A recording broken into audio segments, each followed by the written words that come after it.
بھارت میں ایک ایسی ریاست موجود ہے جہاں پہاڑ بھی خون ریزی کی کہانیاں سناتے ہیں، جہاں جلے ہوئے گھروں کی راکھ آج بھی نفرت کی گواہی دیتی ہے، اور جہاں برسوں سے ایک ہی سوال دہرایا جا رہا ہے کہ آخر ایک ہی سرزمین پر رہنے والے لوگ ایک دوسرے کے اتنے بڑے دشمن کیسے بن گئے۔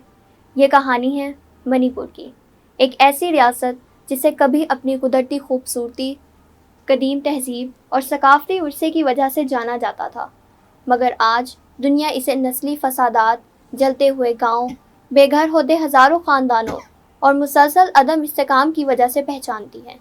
لیکن منی پور کا بحران صرف چند سال پرانا نہیں، اس کی جڑیں صدیوں پرانی تاریخ، سیاست، زمین، شناخت اور طاقت کی کشمکش میں پیوست ہیں۔ اگر اس تنازع کو سمجھنا ہے تو ہمیں وقت کا پہیہ بہت پیچھے گھمانا ہوگا۔ منی پور بھارت کے انتہائی شمال مشرق میں واقع ایک سرحدی ریاست ہے، جس کے مشرق میں میانمار، جبکہ مغرب، شمال اور جنوب میں بھارت کی دیگر شمال مشرقی ریاستیں واقع ہیں۔ رقبے کے لحاظ سے یہ زیادہ بڑی ریاست نہیں، لیکن جغرافیائی لحاظ سے اس کی اہمیت غیر معمولی ہے، کیونکہ یہ بھارت اور جنوب مشرقی ایشیا کے درمیان ایک اہم زمینی راستہ سمجھی جاتی ہے۔ اسی وجہ سے اسے کئی دہائیوں سے اسٹریٹجک اہمیت حاصل رہی ہے۔ قدیم زمانے میں منی پور ایک آزاد ریاست تھی جس پر مقامی بادشاہ حکومت کرتے تھے۔ یہاں کی سب سے بڑی آبادی میتی یا میتائی کہلاتی ہے، جو صدیوں سے امپھال ویلی یعنی منی پور کی مرکزی وادی میں آباد ہے۔ میتی برادری کی اپنی زبان، رسم و رواج، تہذیب اور قدیم مذہبی روایات موجود تھیں۔ بعد میں 18ویں صدی میں ہندو مت، خصوصاً وشنوئزم اس علاقے میں پھیلا اور بڑی تعداد میں میتی آبادی ہندو مذہب اختیار کر گئی، اگرچہ آج بھی ان کی قدیم روایات مکمل طور پر ختم نہیں ہوئی۔ منی پور کے چاروں طرف بلند پہاڑی علاقے ہیں جہاں مختلف قبائلی برادریاں آباد ہیں۔ ان میں سب سے نمایاں کوکیزو اور ناگا قبائل ہیں۔ یہ قبائل صدیوں سے پہاڑوں میں رہتے آئے ہیں اور ان کی زبانیں، ثقافتیں اور سماجی نظام ایک دوسرے سے بھی مختلف ہیں۔ 19ویں صدی میں جب عیسائی مشنری ان علاقوں میں پہنچے تو ان کے قبائل کی بڑی تعداد نے عیسائیت قبول کر لی۔ یوں وقت گزرنے کے ساتھ منی پور میں مذہبی تقسیم بھی نمایاں ہو گئی۔ وادی میں اکثریت ہندو میتی آبادی کی تھی، جبکہ پہاڑوں میں زیادہ تر عیسائی قبائل آباد تھے۔ 1891 میں برطانوی حکومت اور منی پور کے درمیان ایک جنگ ہوئی جسے اینگلو منی پور وار کہا جاتا ہے۔ اس جنگ میں برطانیہ نے فتح حاصل کی اور اصل اختیار بادشاہ کے بجائے برطانوی حکومت کے ہاتھ میں چلا گیا۔ برطانوی دور میں ایک ایسا انتظامی نظام بنایا گیا جس نے وادی اور پہاڑی علاقوں کو الگ الگ طریقے سے چلایا۔ یہی تقسیم بعد میں بڑے تنازعات کی بنیاد بنی۔ برطانوی دور میں ایک اور تبدیلی بھی آئی جس کے اثرات آج تک محسوس کیے جاتے ہیں۔ انگریزوں نے وادی اور پہاڑی علاقوں کے لیے الگ الگ انتظامی نظام نافذ کیا۔ پہاڑی علاقوں میں قبائلی روایات اور مقامی خود مختاری کو ایک حد تک برقرار رکھا گیا، جبکہ وادی میں انتظام مختلف انداز سے چلایا گیا۔ وقت کے ساتھ یہ انتظامی تقسیم صرف سرکاری نظام تک محدود نہ رہی، لوگوں کی شناخت، سیاست اور وسائل کی تقسیم پر بھی اثر انداز ہونے لگی۔ ماہرین کا ماننا ہے کہ بعد کے برسوں میں جن نسلی اختلافات نے شدت اختیار کی، ان کی ابتدائی بنیادیں اسی دور میں رکھی گئیں۔ 1947 میں جب برصغیر تقسیم ہوا تو منی پور نے مختصر عرصے کے لیے اپنی منتخب اسمبلی بھی قائم کی، لیکن 1949 میں ایک معاہدے کے ذریعے اسے بھارت میں شامل کر دیا گیا۔ اس الحاق پر آج بھی مختلف آراء موجود ہیں۔ بہت سے میتی اور دیگر گروہ یہ موقف رکھتے ہیں کہ اس وقت کے حکمران پر دباؤ ڈال کر دستخط کروائے گئے تھے، جبکہ بھارتی حکومت اس الحاق کو قانونی اور حتمی قرار دیتی ہے۔ اسی اختلاف نے بعد میں کئی علیحدگی پسند تحریکوں کو جنم دیا۔ بھارت میں شامل ہونے کے بعد منی پور کئی برس تک مرکز کے زیر انتظام رہا اور بالآخر 1972 میں اسے مکمل ریاست بنایا گیا، مگر اس عرصے میں لوگوں کے اندر سیاسی بے چینی، معاشی محرومی اور شناخت کے خدشات بڑھتے رہے۔ بھارت میں شامل ہونے کے بعد بھی منی پور میں مکمل سکون قائم نہ ہو سکا۔ 1958 میں بھارتی پارلیمنٹ نے armed forces special powers act نافذ کیا، جس کے تحت سیکیورٹی فورسز کو شورش زدہ علاقوں میں خصوصی اختیارات دیے گئے۔ اسی قانون کے خلاف منی پور کی سماجی کارکن ایروم شرمیلا نے 16 برس سے زیادہ عرصے تک بھوک ہڑتال کی، جس کی وجہ سے انہیں دنیا بھر میں آئرن لیڈی آف منی پور کے نام سے جانا جانے لگا۔ ان کی جدوجہد نے منی پور کے مسئلے کو عالمی سطح پر بھی نمایاں کیا۔ آج منی پور کی آبادی بنیادی طور پر 3 بڑے گروہوں پر مشتمل ہے۔ سب سے بڑی برادری میتی ہے، جو ریاست کی تقریباً نصف سے زیادہ آبادی پر مشتمل ہے، مگر وہ زیادہ تر امپھال ویلی میں آباد ہیں۔ اس کے برعکس کوکیزو اور ناگا قبائل مجموعی طور پر آبادی کا بڑا حصہ ہیں اور تقریباً 90% پہاڑی علاقے میں رہتے ہیں۔ دلچسپ بات یہ ہے کہ منی پور کی تقریباً 10% زمین وادی پر مشتمل ہے، لیکن ریاست کی نصف سے زیادہ آبادی وہیں رہتی ہے، جبکہ باقی 90% رقبہ پہاڑی علاقوں پر مشتمل ہے جہاں قبائلی برادریاں آباد ہیں۔ بھارتی آئین کے تحت پہاڑی علاقوں کی زمین کو خصوصی تحفظ حاصل ہے۔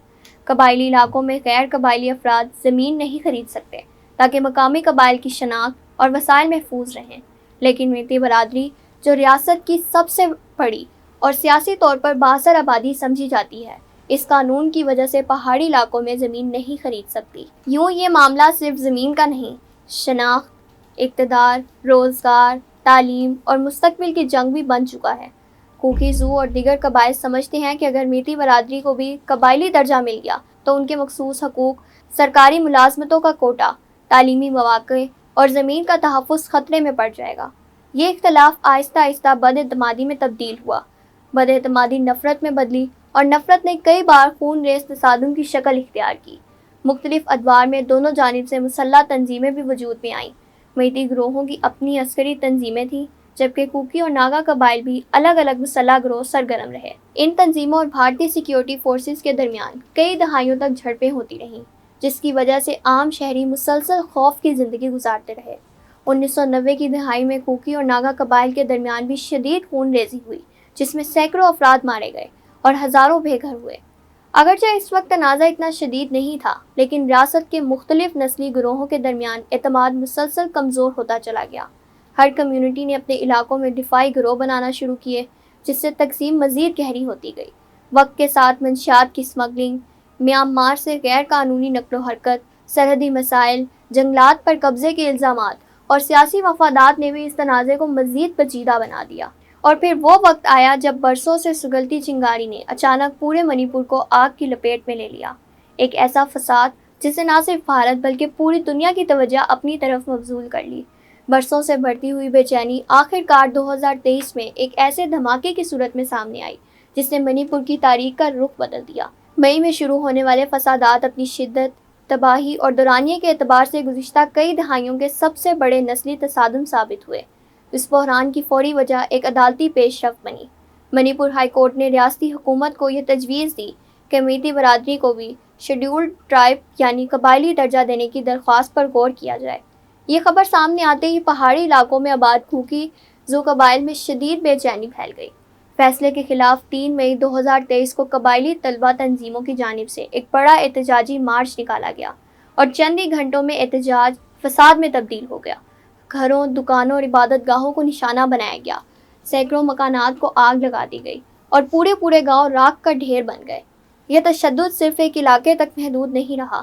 امپھال ویلی، چورا چندر پور، کانکو کپی، بشن پور، ٹینگنوپال اور دیگر اضلاع بھی اس کی لپیٹ میں آ گئے۔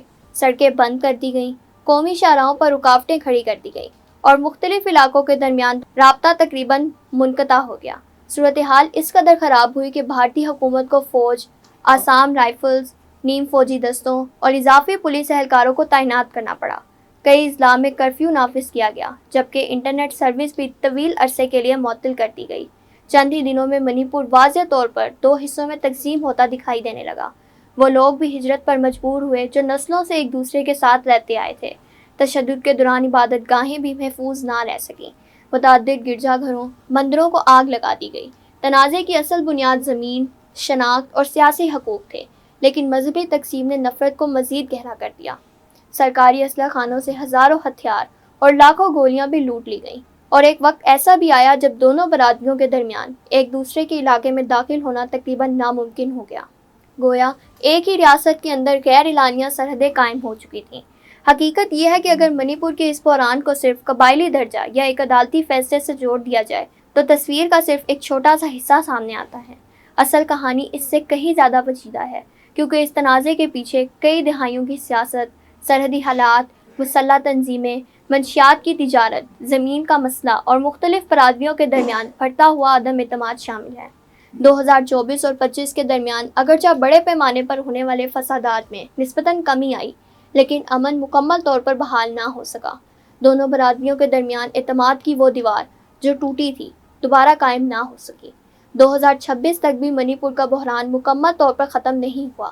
ہزاروں بے گھر افراد اب بھی اپنے گھروں کو واپس جانے کے منتظر ہیں۔ بہت سے گاؤں دوبارہ آباد نہیں ہو سکے۔